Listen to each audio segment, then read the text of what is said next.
the vast majority of Americans are over illegal immigration and this open border, and they're very over girls in having to deal with boys in their sports. By the way, we have an exclusive at the end of the show with Senator Tommy Tuberville, who's going to be talking about who in the Senate is blocking the Senate from taking a vote on the protection of girls and women in sports bill.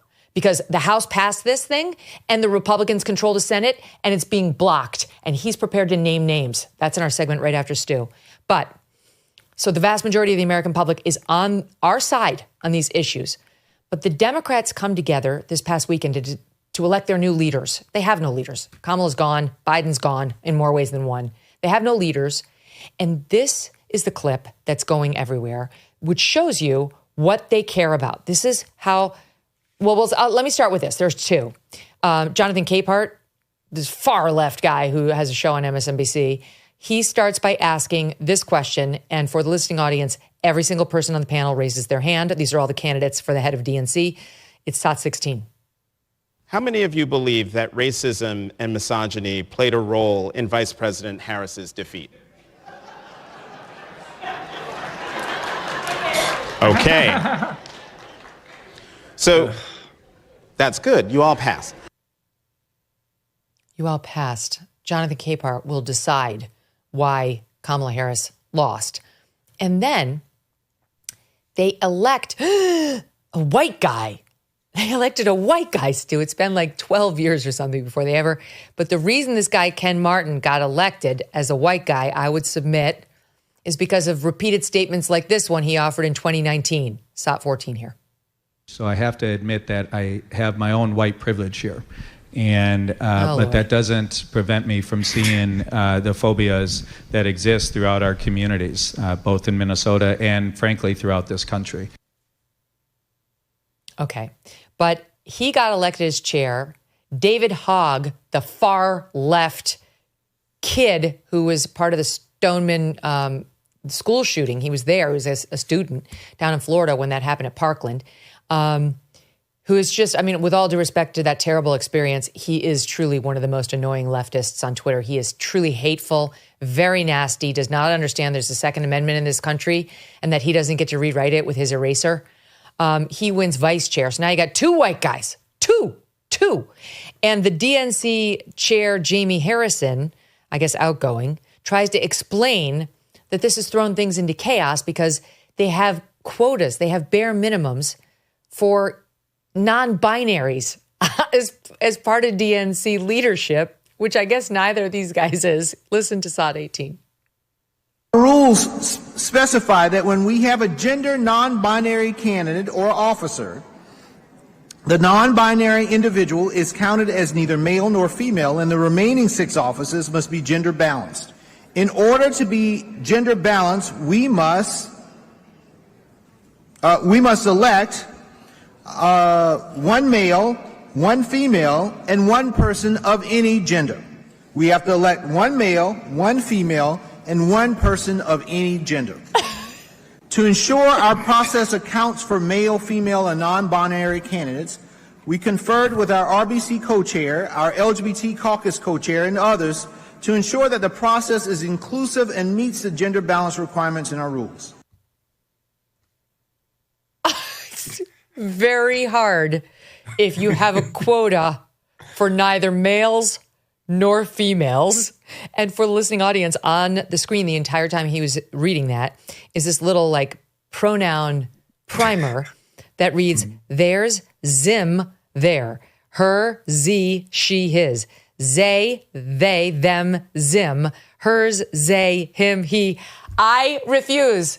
Fuck off, DNC. Those are not real words, nor real pronouns. There's no such thing as a Z or a zay or a Zim.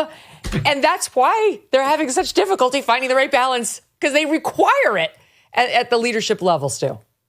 Yeah, well, it's hard to get to find the right people when you've created a totally new type of person that you have to somehow fit into your quota. It's got to be difficult. I could see the challenge there. Totally. I have 2 reactions to this. One is I put on my American hat and I look at this and I think this is very disconcerting and terrible, because it would be great if we had an opposition that may very well get back into power someday, that had some level of sanity, that maybe they saw how things went over this past election and reacted to it and said, hey, maybe we shouldn't go down these roads anymore. It would be great that if, we lost an election, the other side wasn't so crazy as to throw us this far off track every time they win. The other part of me just really wants conservative candidates to win. And my eyes light up when I see stuff like this. They've learned absolutely nothing.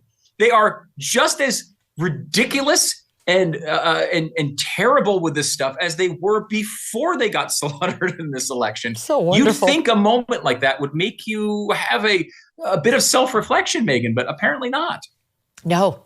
And the reports coming out of there were just as delicious. So the headline today is yesterday, the Wall Street Journal. Democrats have a new leader, but have not come to grips with failure. They quote Adam Frisch, a Colorado Democrat who lost his House race in November, to now Republican Representative Jeff Hurd, as saying as follows: 20 big cities, Aspen and Martha's Vineyard. That's what's left of the Democratic Party. And I'm not exactly sure those 20 big cities are getting the best version of the Democratic Party. Zay, you don't think so, Adam? I think you might be right. Here's some more color from that whole debacle. Okay. New York Times headline coming out of that meeting was "No coherent message. Dems struggle to oppose Trump." They point out that a Quinnipiac University poll conducted the week after Trump took office found that 57% of voters view the Democratic Party unfavorably. That is the highest level since 2008. They did more than 50 interviews with Democratic leaders. They broadly agree that they need to do more to address issues like grocery costs, inflation, and immigration, but there is little consensus on how or even whether to prioritize the party's traditional concerns like abortion rights, LGBTQ equality, and climate change. There's a quote in here from Representative Jasmine Crockett, Democrat of Texas. This guy, meaning Trump, is psychotic. And there's so much, but everything that underlies it is white supremacy and hate. And last but not least, this little ditty from Connecticut Senator Chris Murphy: you have to portray a sense of alarm and urgency, or people will continue to believe that the country will be okay. So they have no idea what the messaging should be. They know they're not dumb enough to believe that the identity politics help them. They have got to see the polling showing it's crushing them, but it's too strong a strain.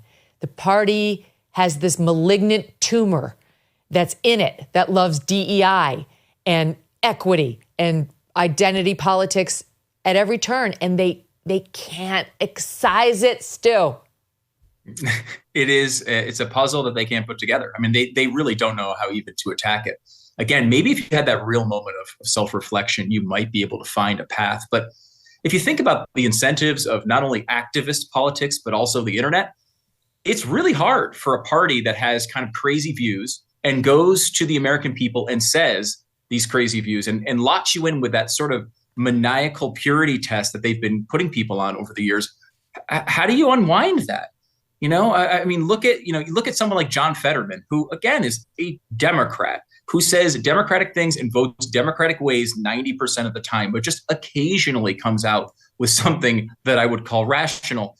He's treated as a villain for that.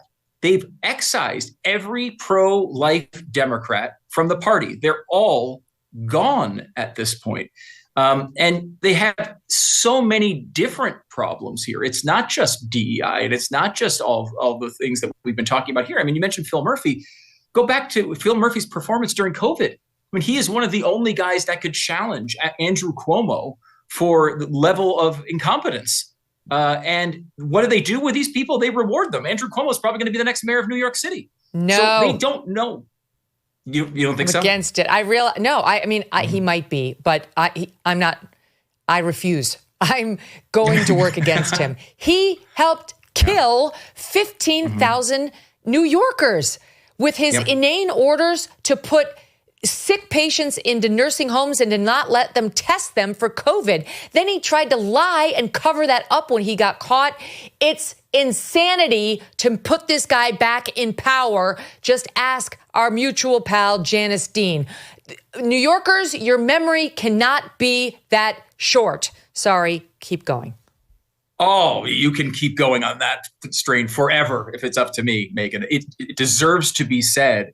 He terrorized the entire state during this period and went on TV and acted. Yeah, he is legitimately a villain. And I will say, too, less attention, because I think of generally Cuomo being such an arrogant jerk on top of it, less attention went to Phil Murphy, but he did many of the same things during that period. He got almost no heat for it, but he did get some attention from the voters of New Jersey, who made his reelection a lot closer. We're seeing elections in New Jersey get much, much closer. We went through a period, I mean, my entire life analyzing politics, and I have to do I have to call the states and do all the political predictions over here at the Blaze. And as I go through that process, my entire life, there was always one poll in New Jersey that showed it kind of close and gave Republicans a little hope. And then when election day would come, you'd of course have your hopes and dreams thwarted. Yeah. I think for the first time, New Jersey is in play. You mentioned what Scott Pressler's doing. This stuff is actually happening now. And the American people are sick of what they've been getting. And if the Democrats don't wake up, they will turn into a party that's just completely irrelevant in a lot of places in this country. And frankly, I think that's a good outcome for the future of the nation. But it is one they really have to face right now. They're already a national joke. I mean, they're it's like the sad kid at, the parties in high school who runs and tells the teacher every time he sees somebody misbehave, who really doesn't have a lot of friends, but he's not like the lovable nerd. He's like the turn state's evidence douchebag nerd who people really do want to punch, but they won't because they have boundaries. That's what the Democrat Party is now, like this feckless, weakling, tattletale, annoying loser kids who nobody wants to brand with. It's like that. I keep thinking of that beautiful picture of all those young Republicans at the C.J. Pearson, organized inaugural ball, and New York Magazine calling them the cruel table. It's like, no, that's the face of the up-and-coming generation. Young Trumpers who are gorgeous, promising, hopeful, optimistic, patriotic. That's what drives the left crazy, who are so focused on they, them, and God, we don't have enough non-binaries. Is there any woman here with a penis? Anyone at all? Is there any man here with ovaries? Please. Oh, we can't get to a quorum. And this is why, just to add more color to it, Politico reporting on X that Dems are in a bit of disarray over this whole thread by Dave Weigel, who works for Semaphore, who talked about some of the crazy answers these candidates gave on how they think they're doing. Like, we should take money from good billionaires, not bad ones. And anyway, the quote repeated by Politico was, "We are so fucked," said one Democratic strategist. They see it. We continue to face uncertainty when it comes to the economy, with a perfect storm brewing as Social Security and Medicare hit a breaking point, as the largest generation is, of course, hitting retirement.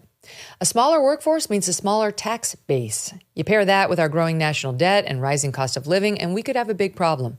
So what are you doing right now to protect your family for the future?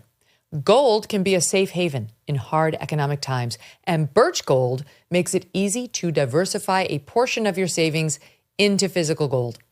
Birch Gold will help you transition an existing IRA or 401k into an IRA in gold, and it does not cost you 1 cent out of pocket. Protect your future today. Text MK to the number 989898 and get your free info kit on gold and a copy of The Ultimate Guide for Gold in the Trump Era with a foreword by Donald Trump Jr. There's no obligation, just information. Birch Gold has earned the trust of countless Americans looking to safeguard their savings and diversify them.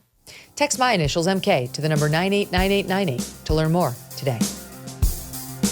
Thanks so much for watching. If you like what you just saw, hit the subscribe button for more clips and full episodes.